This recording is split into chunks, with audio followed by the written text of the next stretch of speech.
Hello, Bill. Good morning, Matt, and congratulations. Thank you. Welcome to Southern DMZ, home of the world champion Washington Nationals. Now you're a fair weather Nationals fan. You're really an Orioles fan who's just along for the ride. I'll gladly enjoy. There's something to it. I was in, this is like one of those anecdotal Washington sort of elitist things, but I was like in an Uber last night. My wife and I were going out to dinner, and, our driver was an African-American woman, and she's got an attitude, and she's like rocking the red, and we're talking about baseball, and there's this energy in the air and this excitement and a little bit of trepidation as well, because nobody knows what's going to happen that night. And so there's something about a team bringing people together, giving people some shared things to talk about and to root for and to cheer for. And for one night at least, and I'd say for like the last week, actually, there's been, you're talking to the guy in the elevator. You're talking to, I've had numerous Uber conversations with drivers about the Nats. And Bill, as you know, this I'm sure you know, what made this World Series really interesting was that the home team lost all 7 games. Matt, you might not know this, but I made an exception to my rule of watching sports events. I usually only watch the Aussie Rules Grand Final, and that's it. I know that about you. I watched Game 7. At least. Did you really? I watched it from like inning 5, I think, all the way through. Oh wow! Okay. So I was my Twitter feed. I'm on TweetDeck. Yeah. And I have a list of journalists. I list about 2,000 journalists, and that's what I tend to monitor throughout the day to keep track of the news. And that's about 80%, Washington-based journalists. So it's an overrun with Natitude all week. So you get a little sucked in. They were a bona fide Cinderella team. Yeah, and with Max Scherzer on the mound last night, having physically unable to pitch a couple games ago. The Nats ended up losing that game that he couldn't pitch. And the Astros, signed a domestic abuser and defended that, and even rubbed it into a female journalist's face after they won the. So then you've got they were the heel. The Astros were the team of evil. The Nationals were the team of goodness. So I got a little caught up. I can't disagree, and there's a lot of subplots here. You had Jose Andres throwing out a first pitch in Washington a couple. And respect for the Nationals for booing Donald Trump, on national television. Everything's falling into place for the Nationals. I thought maybe lock him up was a bridge too far, but the booing I applaud. There's the Kate Upton is I think married to Verlander, one of the Astros pitchers. There's a lot of stuff happening. I will say this.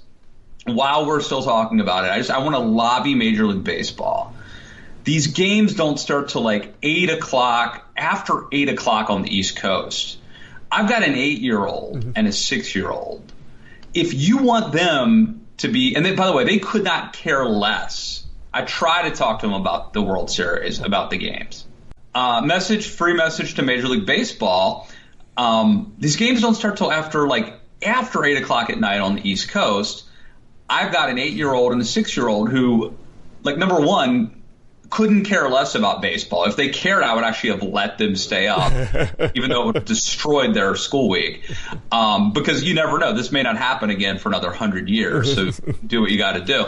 But, look, if you want there to be another generation of baseball fans, you might want to start the World Series games before they go to bed. And why not at least one Sunday? No, that interferes with the NFL. Saturday afternoon, that interferes with college football. One day where the game starts at 4 o'clock Eastern time, so little children can watch the autumn classic. Well, one of the many reasons why I don't get into professional sports anymore is that Professional sports is awful from top to bottom.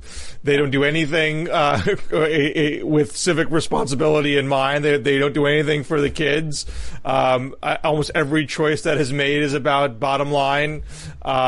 So there's nothing wholesome about it in any stretch. It is business from start to finish. Isn't that everything? I mean, look, the NBA selling off to China. Yeah. That's the same thing. I mean, even one of the NBA was supposed to be the most progressive of the leagues, but you know, push comes to shove. If we want to get into that China market, if we have to muzzle free speech for it, you know, if we have to screw over Hong Kong for it, you know, so be it. There's nothing good about any sports league, period. I think, sadly, it transcends sports. I mean, this is really everything today. There isn't civic responsibility. I like that term. I think it's sorely lacking. And let me just say, so my brother-in-law, who like listens to Joe, you know, he's like a Joe Rogan fan, went out and bought my younger boy's having a birthday in a couple weeks, and went out and bought him a whole bunch of cool stuff. But it's all Nike. So like I had laid down the law. I took my kids like last week to an outlet, and there was a Nike outlet shop there, and I'm like, we're not going in there. No Nike stuff. Again, this family, we're done with Nike. I don't even really remember why I'm boycotting Nike. I'll be completely honest, but they did something to do with China. And I told my kids about it. And then my wife like, look at these awesome gifts that, you know. So anyway, I guess we're going to be wearing Nike. That's how quickly that goes. Well, let's shift gears. So it is Thursday. It is Halloween. It is the day when the House is expected to vote approving a continuation of the impeachment inquiry process. I don't know the letter of the legislation, but I believe it's not quite the same as what's happened in past years, where you have this vote authorizing an inquiry and the inquiry starts. This is sort of codifying what's already been in place. Right. Well, this is different too. I mean, in the Lewinsky thing, you had. You had an investigation that preceded the impeachment, right? That preceded the there was a special independent counsel that had been going on. That hasn't happened. And then the independent counsel investigation completed. They handed the report over to the House, and then the House authorized the impeachment inquiry. So, but in this case, they don't have that. So this is like an impeachment and an investigation kind of going simultaneously. Well, when the evidence has already been shared on national television in advance, it does expedite things. No, but that is an interesting point, is that I think Trump's strategy has been very clearly to put things out there under the guise of like, it's not a cover up. It's not even a crime. If this was wrong, I wouldn't be putting it out there. What's baffling to me, though, I mean, I feel like that's like 75% right. Yeah. But it can't be that well thought through, because it's not 100%. So when the transcript came out, everyone was sort of we're saying, "Oh, it's not a transcript; it's a summary." They said in the fine print that's not a technical transcript, and I was kind of like, the smoking gun's already here. I mean, what could they have possibly left out? Why would they be trying to jigger this if they already gave you the goods anyway? No, but apparently they left. Right. Felt some good stuff. And it was sort of, there's a ... I was like, it's a ... What big deal could that be? I mean, he's already said Biden in this thing, and yet there is something that's left out. Yeah. Amazing. So I don't get how it all adds up. It's not a clever cover up. If you're showing almost all the leg. Well, no, I agree that there's a lot of stupidity and bumbling going on. But I also think there is a concerted strategy which says, if you do it in broad daylight in public, brazenly, that it couldn't be wrong, because if it was wrong, you'd be trying to hide it. But that is actually even more toxic to the social fabric and our civilization, because it's so brazen, So,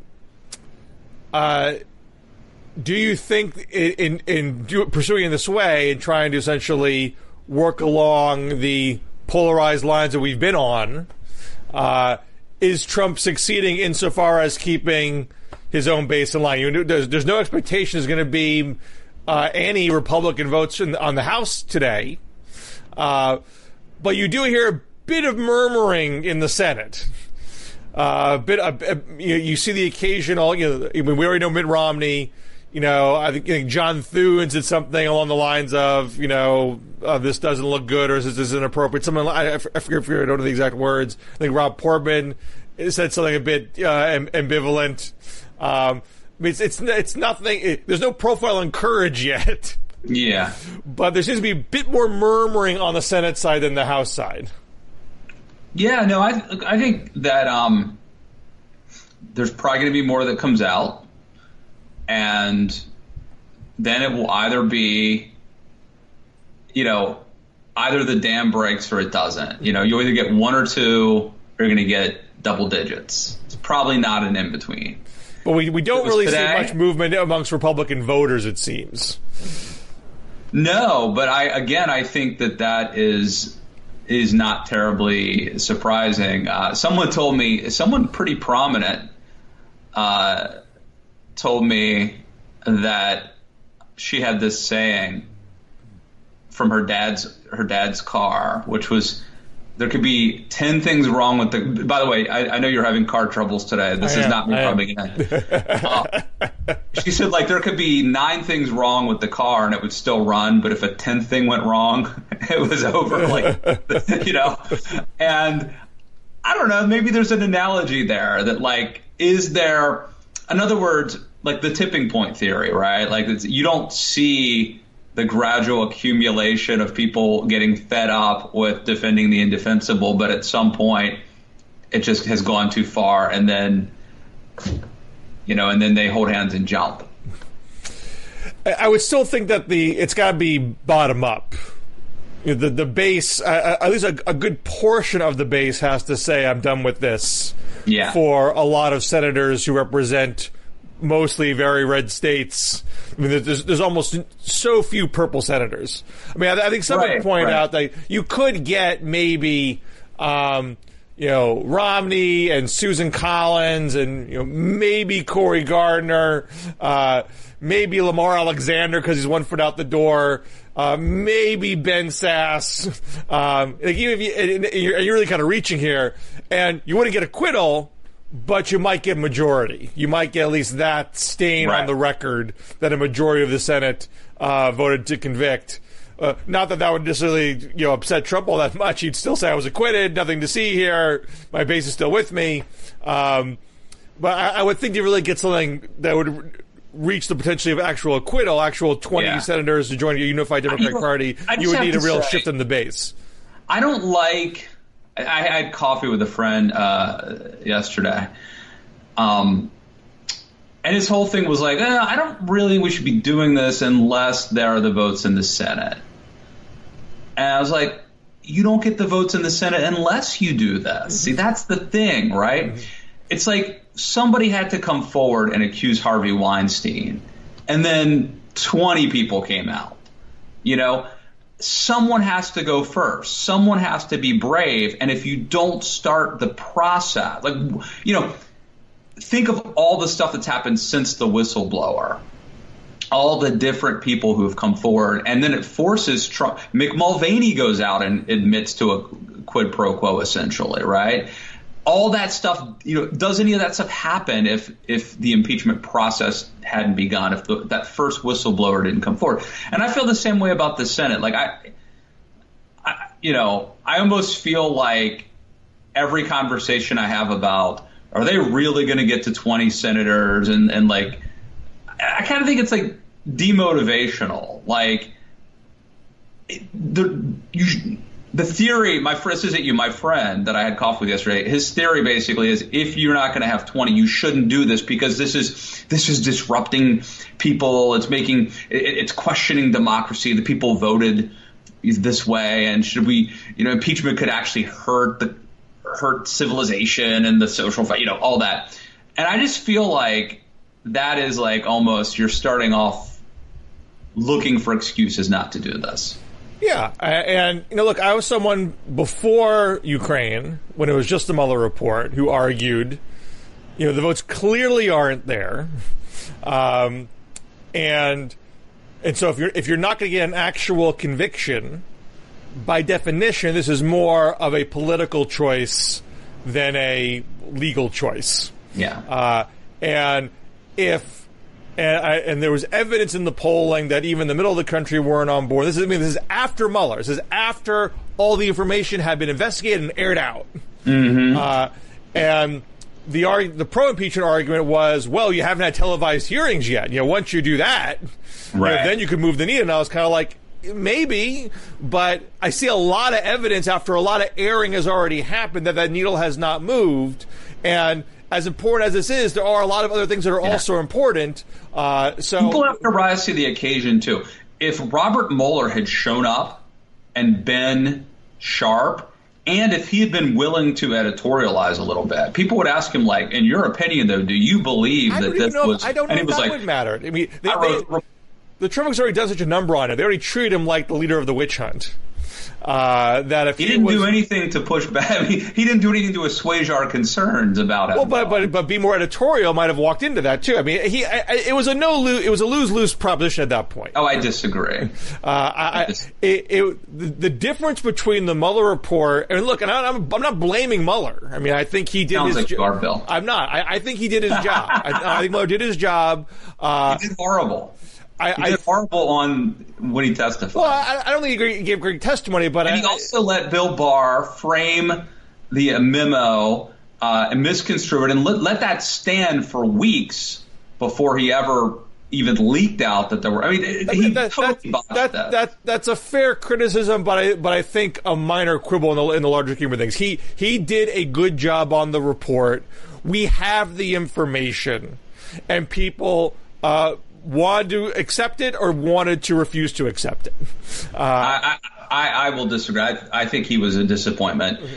Well, what was the other point, though? The reason why my opinion's changed about impeachment since then is, I mean, one, I think well, let me put it this way. The Mueller report was about what was passed, what happened in 2016. Right. And as far as who actually did who played footsie with the Russians, it was tricky to pin it directly on Trump himself.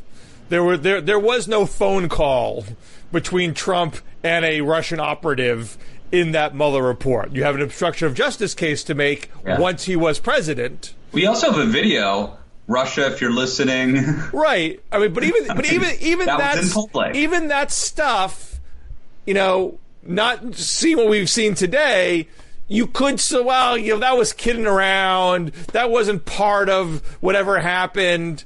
It just was a little flimsier whether it was about him.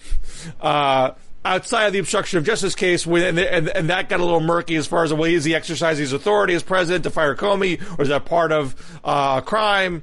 All that stuff immediately falls into the polarization, file. And so I just it didn't make sense to me to try to litigate that for the next year and a half when there's so many other things you could be attacking Trump on to get him out of office. You weren't going to get him out of office this way from all available evidence. Now, I still don't think you're going to get him out of office through impeachment, but the crime is in real time. He is committing a crime in front of our eyes on a daily basis about the next election. And just to sit there and watch it strikes me as just untenable, even if you can't actually oust him. You got to be able to stand up and say, for this election, this is not okay, and we would prefer it to be a bipartisan choice to say this is not okay. But if you guys can't come on board, then we have to go to the voters and say, look, the only way to stop foreign interference in our election is to vote this guy out of office. So you may not get him actually impeached and convicted.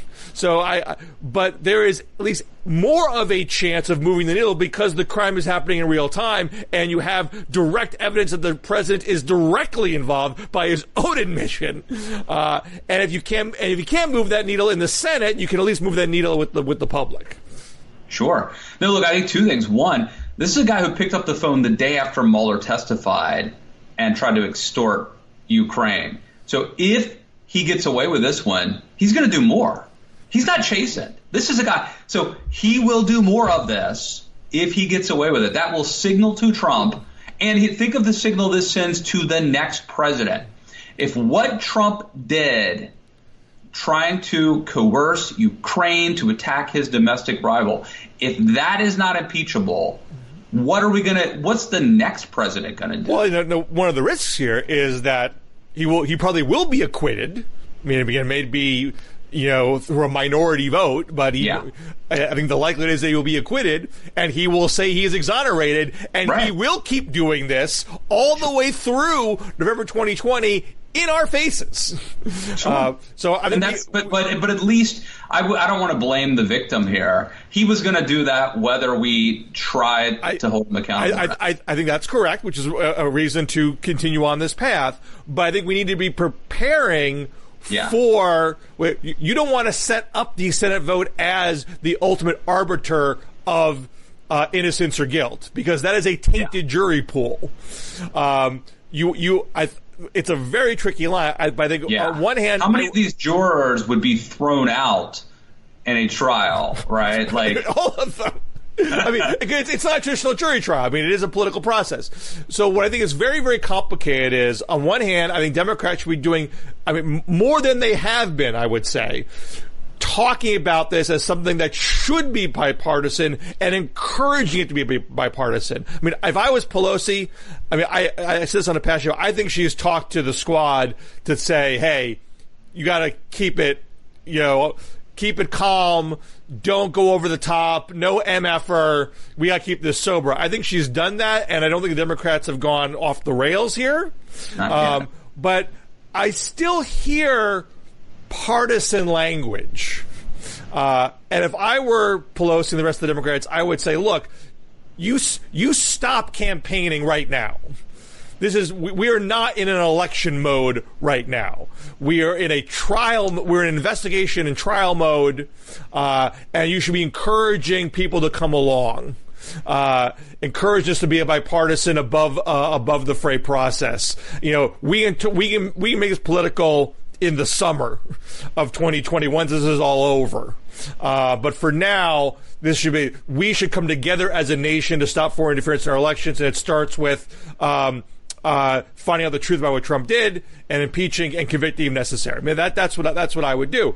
But once you get to the point where the evidence is out there and you've convinced at least a bare majority of the public that he was guilty, if then Republicans don't vote to convict, then you can say the only way to protect our democracy is by, ousting these senators, changing this presidency, et cetera.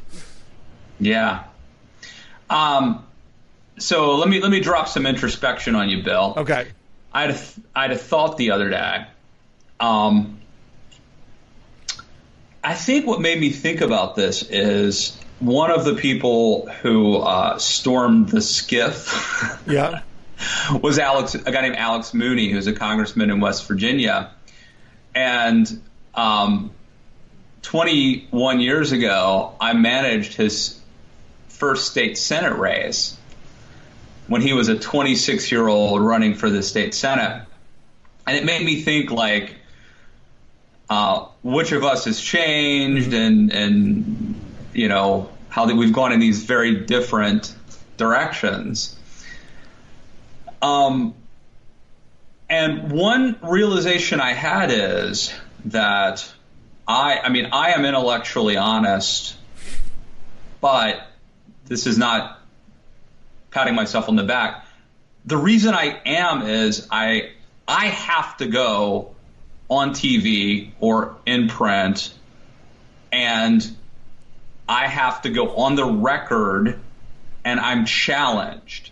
So I have to really be able, if I go on TV or even on the DMZ bill and I say something, someone's going to say, like, really? Is that fact real? Are you sure about that? That doesn't make sense. That logic doesn't hold up. So I have to think through whether what I'm believing is true and if I actually can defend it. And because I don't want to look stupid or look like a hack, I have decided to, like, tell the truth as I see it. I have a conservative worldview, but I'm not going to carry anybody's water, and I can't even be delusional because it's going to be exposed and I'm going to look silly doing it. If I didn't have to do that, Bill, if I was just Matt Lewis, same guy, but I'm a civilian, I don't have to write, I don't have to be challenged. I just vote. Where would I be on this? I mean, there are plenty of people in your position who are on TV who get challenged and spit out the completely intellectually indefensible talking points and make a lot of money doing it. So I do. I don't think I could do that, but I don't think I could do that. Like, I don't think that I have it in me to go on TV or in a column and knowingly lie and be a hack and carry water. I do think I could be kind of willfully ignorant and just be a team player and just go with the flow, if I'm being honest with myself. And I never really thought about that. But you're a team player. I mean, you're a team player if you want to be a team player. And for plenty of people, being a team player is a financial proposition.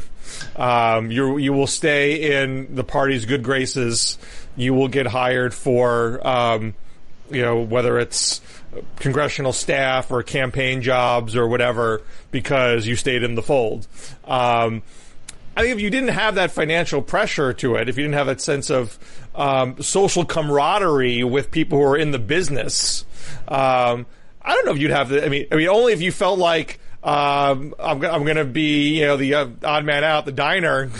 Well, I'm trying to be understanding of the Trump, the rank and file Trump voter, right?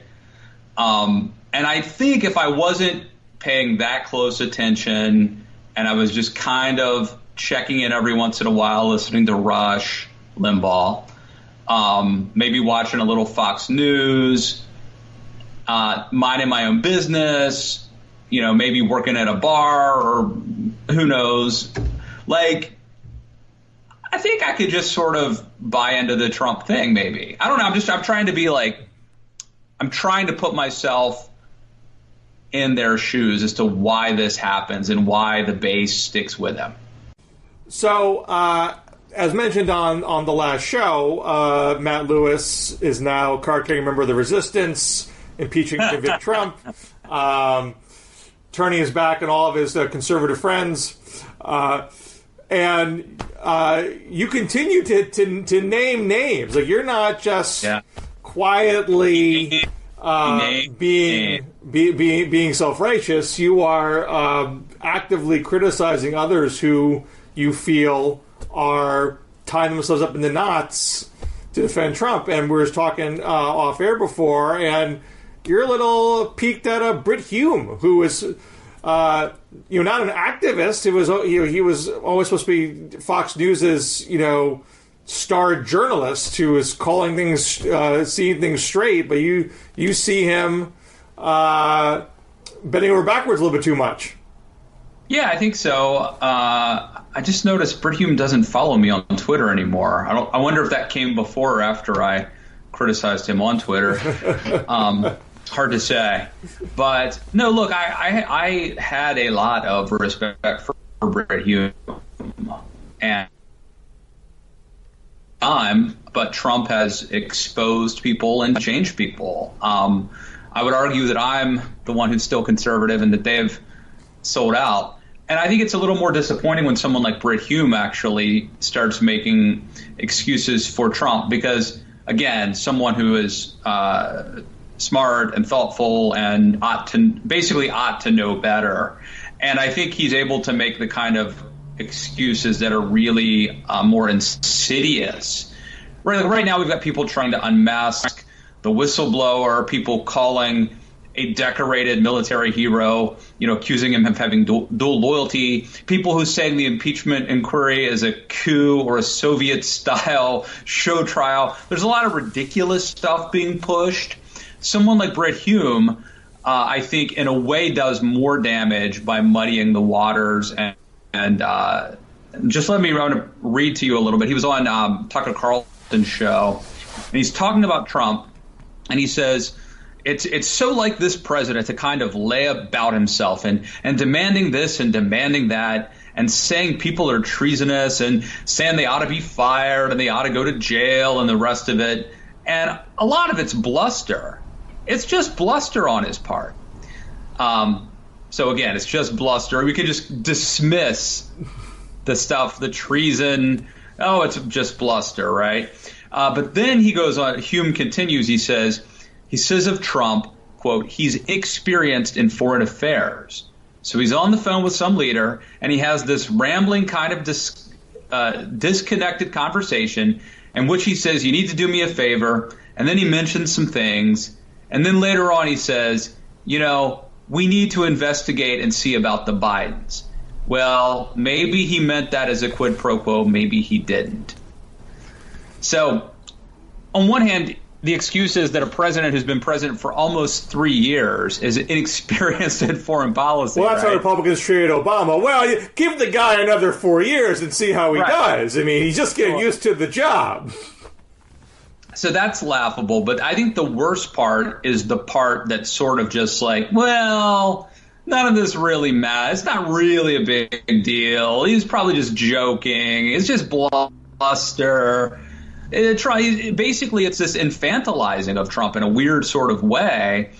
And I really think that this is pervasive on the right, Bill. I had lunch with a friend a couple days ago who's a Republican but not a Trump supporter and was very just dismissive of this impeachment, just like, he did it, but who cares? Well, I mean, who cares that he extorted a foreign government to meddle in our elections? I mean, I find that at least that's a more of an honorable stance, I feel, than trying to make excuses. At least just, he did it. I just like my judges and my tax cuts enough that I don't care. At least that's a more of a candid appraisal. Maybe it's more candid, but I mean, in a way, it's more damaging because if you don't care about things, if you're not, it's a very postmodern thing. Like, everyone's bad. We're numb to it. We're cynical. We're jaded. I mean, it's impossible to persuade people. I felt like if I went up to you and like, hey, man, you don't understand. These guys just broke into her house and stole her stuff. And you're like, it happens. And I'm like, no. Let me just explain it to you. It's not their house. They went in and they took stuff that is not theirs. It's her stuff. They took it. And you're like, stuff happens. What are you going to do? I mean, how do we deal with that? How does a country survive that? I mean, people do that all the time when the perpetrators are doing something else that you like. How many Houston Astros fans hand-waved domestic violence because they got a good pitcher on the cheap. It's going to take them to the World Series. As long as I get what I want, I don't care about the other thing. Yeah. There's an element of human nature, in all of us to some extent there. No, I think that's I think the sports analogy is really good. And let's not pick on the Houston Astros. There's a lot of sports teams that have horrible people that we cheer for. Who was the guy who hit his girlfriend in an elevator? He was an NFL player. And then they went, it was a Ravens player maybe. And then they went to the game that weekend and there were all these women wearing his jersey at the game. So this is not, Bill, I know you hate the Houston Astros, but I just want to be fair here that this is a human problem, not an Astros. Yes. No, you can see it in entertainment, you can see it in politics, you can see it in all sorts of things. If you like the person is giving you stuff that you want, you're far more willing to wish away other transgressions. But what Hume is doing is trying to get you to ignore what you're seeing, because somehow we should be grading Trump on the curve of a petulant child, not on the stand of a president. And to the extent that you can even do that, I think what makes this case more easily explained is the evidence is provided to us by the White House. So there's not this element of, you see folks trying, this is hearsay and that's hearsay and this person wasn't there. You don't know if that's really true. You can't do that with the actual transcript that's been provided to us by the White House. At least that piece of evidence is there. I don't know if I mentioned this last week. I need to Google this and try to find it. But there's an old episode of Star Trek, the William Shatner version, where they go to some planet and there's an all-powerful god that is wreaking havoc and doing all this, killing people and doing all this damage. And it turns out it's a child. And at the end of the episode, the mom and dad come back and they're like, "Oh, Johnny, you've done." It basically, we're like the ants, and he's like a child burning ants with a magnifying glass. Right. That's basically how they view Trump. But if you start to accept the other evidence, if you accept, hey, there was an actual quid pro quo with military aid as the blackmail piece, if you follow the narrative that Giuliani was pushing this with several meetings in advance, and other people in the administration were leaning on Ukraine to accept these terms in order to get a meeting with Trump, then it's not just the transcript. I think the transcript in and of itself is damning, period. But it is useful to know the full story around it. Yeah. So we get, and once you get into the fuller story, that's when people can start to nitpick and say, well, you can't trust that person's story or that person's story, and you can then treat Trump as the petulant child, not part of a larger scheme to make American foreign policy contingent on Trump's political wishes. Yeah. I just think that it's,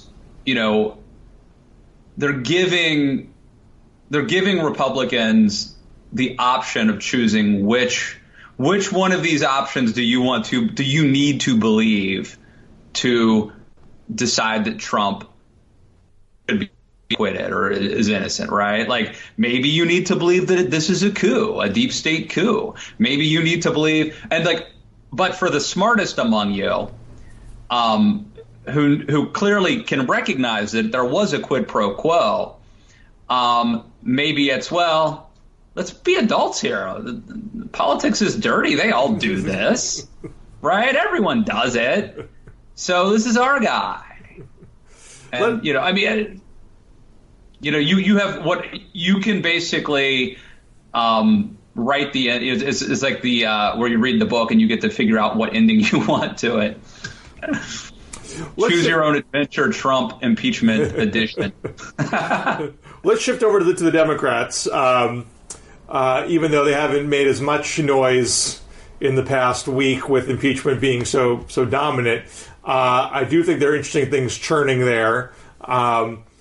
You are seeing, if you look at the totality of polling, Biden has been regaining and holding his lead after the last debate. Bernie has ticked up in national polls, still in third place, but ticking up, and claimed first place in a New Hampshire poll a couple days ago. And Warren has kind of stalled, ticked down a little bit in the past few weeks, which all says to me that the basic contour of the race is holding, which is they represent three factions of the party. There are the moderate pragmatists, there are the progressive populist hyper-partisans who want to abolish the filibuster and the like, and those are the Warren folks. And then there are the Democratic Socialist true believers who don't think that they might have see a lot of things to like in Warren's agenda, but it doesn't go far enough for them. They think the differences are significant. So there was this moment where it seemed like maybe post-heart attack, Bernie was going to be non-viable, and the Democratic Socialists left would have nowhere else to go but Warren. But strong debate performance, AOC endorsement, that's keeping him in the game. And the jump that Warren had from September to October, we're seeing, is not limitless. There remains a hesitation about her in the more moderate corners of the party. And that, even though her debate performance wasn't that bad, just the fact that challenges were coming up triggered, oh, that's right, maybe she can't go all the way. Maybe I should put a pause on this. And so even with that pattern holding, you have, adding to that, Biden having money problems. I mean, the worst thing that came out of the debate was not the debate itself so much, it was that his cash on hand number came out at the end of the debate in mid-October, and that created this whole buzz about, can Biden even fund his campaign? And now you have a sewer PAC coming in, which Biden also went on with Norah O'Donnell and called Trump an idiot, too. I think that helped, actually, give him... His one-on-one interviews are his best vehicle. He is. I did a tweet the other day. Biden formats ranked. One-on-one interview, church, speech with teleprompter, speech without teleprompter, debates. I think CNN Forum was in there somewhere. So he should do more. I mean, play to your strengths. He should do more of these. In fact, where you could do one, Bill, is on this Matt Lewis in the News podcast. You should reach out. I mean, you couldn't even see him if you could just hear him. Better. I mean, he's very selective at what he does. He's not on a podcast bender like Yang. And he's been. There was a Bloomberg piece that's saying he's not doing enough close and personal campaigning in Iowa. He's done some set speeches, but it's kind of in and out. And the Iowa insiders are saying that he's not making himself available enough to the locals to build up the network he needs to win a caucus. And that may well be true. So there's this legitimate questioning how much can Biden fund his campaign? How strong will he be in Iowa and New Hampshire, which are still fairly critical? But he's still there as a leader nationally, and is still. I mean, he was tied in most Iowa polls. He was weak in this most recent New Hampshire poll. New Hampshire, I think, is his weakest state. He's got Biden and Warren in there who are neighboring states. So the question is, can he be competitive in Iowa still? If not win, be still a close second and get delegates, and still be seen as a viable candidate by the time you get to South Carolina, so he's viable on Super Tuesday. And now you got a super PAC coming in, which Biden is, not quite flip-flopping. He's been very critical on super PACs. He said he's the person who counseled Bernie not to have a super PAC in 2016, who can trust you if you have a super PAC. And now he's saying, look, I can't tell these guys what to do or what not to do. So he'll have the money, presumably. But will this dog him as a flip-flop, or do people say, you know what, I don't really care. I don't really care where your money's coming from.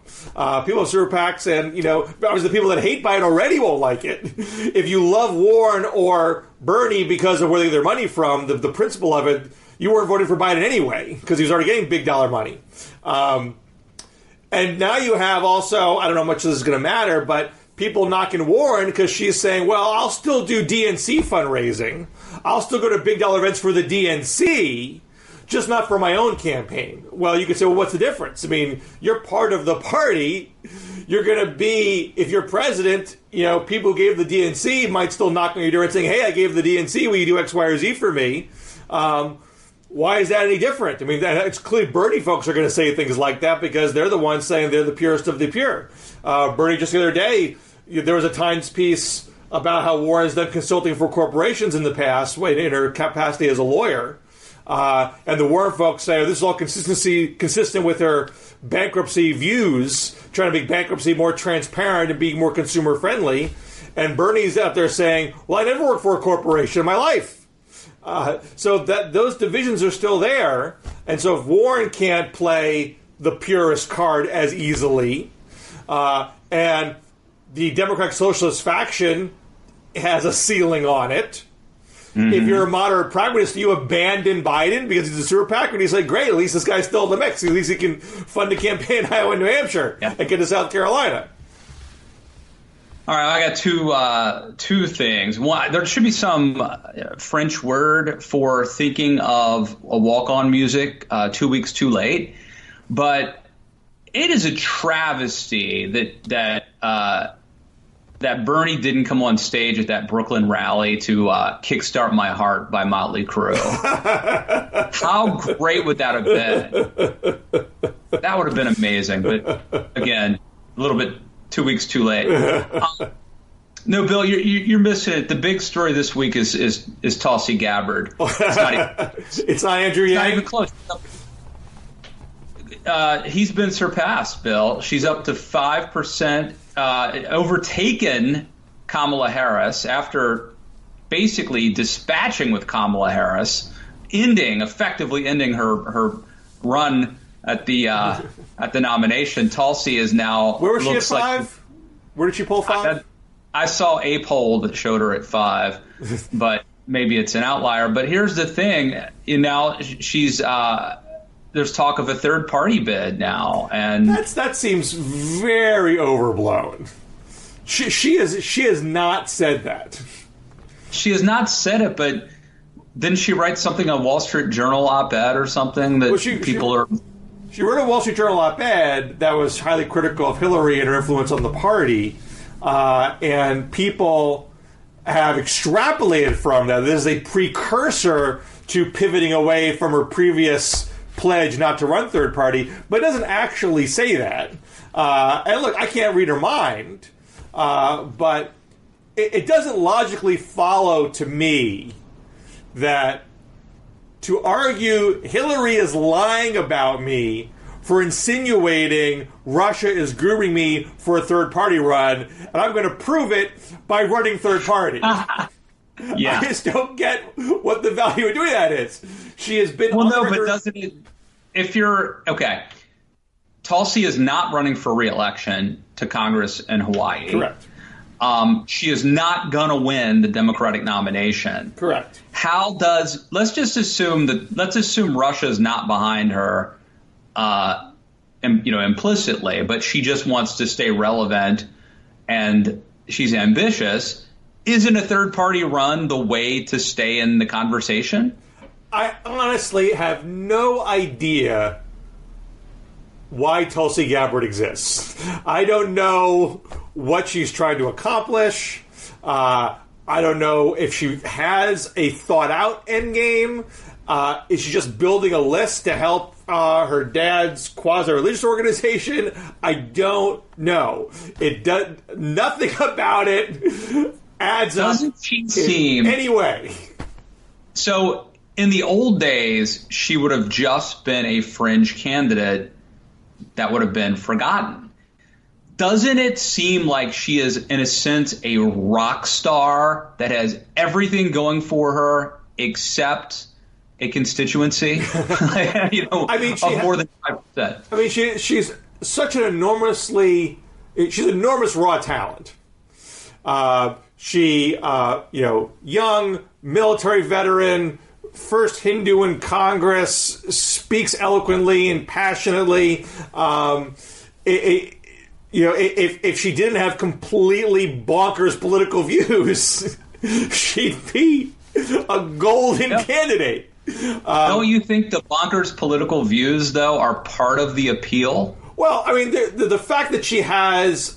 even the bonkers views don't add up. She has a constituency of people. It's a small constituency, but a constituency of anti-interventionists, anti-imperialists. But even that, she's not consistent about. She was very militaristic in talking about fighting radical Islam. And she is, Biden's wingman in attacking Kamala Harris. So she does things that don't square with the thing that makes her most appealing to her own constituency. And her constituency is not that big in the first place. So again, that's why I say things like I don't get. I mean, if she was just simply an ideological warrior for anti-interventionism, anti-imperialism, even pro-Putinism, I'd say I get it. But she does other things that don't square with that. I think that's what makes her so intriguing, is that we don't know what she's up to. That's in a way an intriguing. She's an enigma. Well, it makes for sort of if you want to write the Tulsi biography, it will be a fun journey to go on. I don't know how much it matters as far as she only matters in the 2020 conversation to the extent she either A, gets into the debates and messes things up for frontrunners, which he did once to Kamala and did not do successfully in the last debate, or two, she actually did run third party and could take a chunk out of someone somewhere. I mean, and even if she did that, it's debatable. But to me, the question is, does she just fade away, or are we on the cusp of something? Is there going to be a Tulsi moment? I mean, I think I think the fact that she's named Tulsi is contributing to this. That's a cool name. If you listen to the Hillary podcast, which I doubt she meant for it to have this much reverberation. It was an hour-long podcast. What's that? You say on podcasts. Yeah, I think she was having a really kind of loose conversation. She wasn't trying to make. I don't think she was trying to make some sort of grand statement. And she didn't say anything. She didn't say I know this to be true. She's saying this is what I predict is going to happen. Right. And I think her prediction was not well thought out because, one, she didn't take into account Tulsi's past dismissal of third-party runs, and she mused that she only would do it if Jill Stein got out of the way, and it seemed like Hillary didn't know that Jill Stein's not currently running right now. There are other people running for the Green Party nomination, and she's not one of them, and she has said she didn't quite be Sherman-esque, but she said it's time for somebody else, probably. Now, I think Hillary is correct in assuming Russia's going to get involved in some way and will want to sow chaos, will want to find some third-party candidate to help bolster, and whoever the Green Party nominee is would probably be a good candidate for that, but maybe Libertarian or some other person. I don't know. So whether it's Tulsi or not, to me, is sort of not the point. The point is it probably will be somebody, and we should keep our eye out for who that is and what Russia actually does and put a spotlight on it so we're not blindsided by it as best as possible. To some extent, you can't wish it away. Best you can do is call attention to it and try to get people to not be suckered in by it. Yeah. All right. I think the people have had enough. All right. I could talk all day, but so this is the third. For those who want to know behind the fourth wall or whatever it is, this will be the third time today we've talked, and people, and the suits and Blogging Head are going to seamlessly put these three conversations together. It's like that interview with Homer Simpson where the clock's behind him and they edit it so the times. So anyway, I have no idea. It's unclear to me how long we've been talking. This may be a 3-hour conversation. Well, from when we started talking to now, it's about 3 hours, but there were gaps in between. Well, a couple things to plug. So earlier this week, I have a piece in Real Clear Politics. I don't know if you saw the New York Times piece the other day about anxious Democrats hoping for a late entry and knocking on Sherrod Brown's door, and Hillary Clinton and Michael Bloomberg and John Kerry and Deval Patrick and Eric Holder. And so I did a review of past late entries and how they've all been total disasters. So even if someone did get a crazy... What's the most famous late entry? The three. Wesley Clark, Fred Dalton Thompson, Rick Perry. All disasters. Oh, wow. This is all August, September entries. Same problem with each. Wow. Tons of hype. Crush of attention when you get in. And then... then you bobble it. You make a mistake. You make a mistake out of the gate in February, you can recover. You make a mistake out of the gate in September, you're done. But don't you also think it's the type of person who was basically drafted or cajoled into a race late is more like susceptible to being overhyped as well? Well, I think there are three different kind of characters there. You had the former general, who some Democrats thought was necessary to beat Bush during a wartime situation. Yeah. The general non-politician. You had the folksy Southerner Hollywood star, the next Reagan, who could really do I was a huge Rick Perry fan. That's the one I completely fell for. Fred Thompson never saw it, didn't get the appeal, didn't understand, still don't understand what people saw in it. I don't get it, missed it. And then the Wes Clark thing, it wasn't my deal. I'm not a Democrat, but I thought, okay, maybe it'll be okay. but actually, that one seemed like a solution in need of a problem. Mm-hmm. Like, it seemed like Howard Dean was doing pretty good at that point. But he wasn't doing that good, and people thought a general prosecute the anti-war message would have more punch than the obscure former governor. Michael Moore endorsed Wesley Clark. Mike Moore passed on Howard Dean and Dennis Kucinich to endorse Wesley Clark. And Clark got on the stump and was terrible. He bobbled the Iraq question right out of the gate, and then it fizzled from there.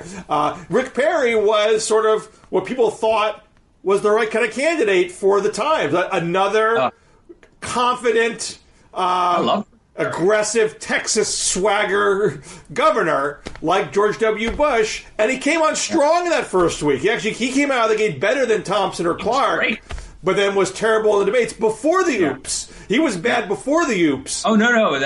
You're right. He was horrible. He got knocked around on immigration. He got knocked around on vaccines. He got knocked around on Social Security. He was already sinking. The oops just was the final nail in the coffin.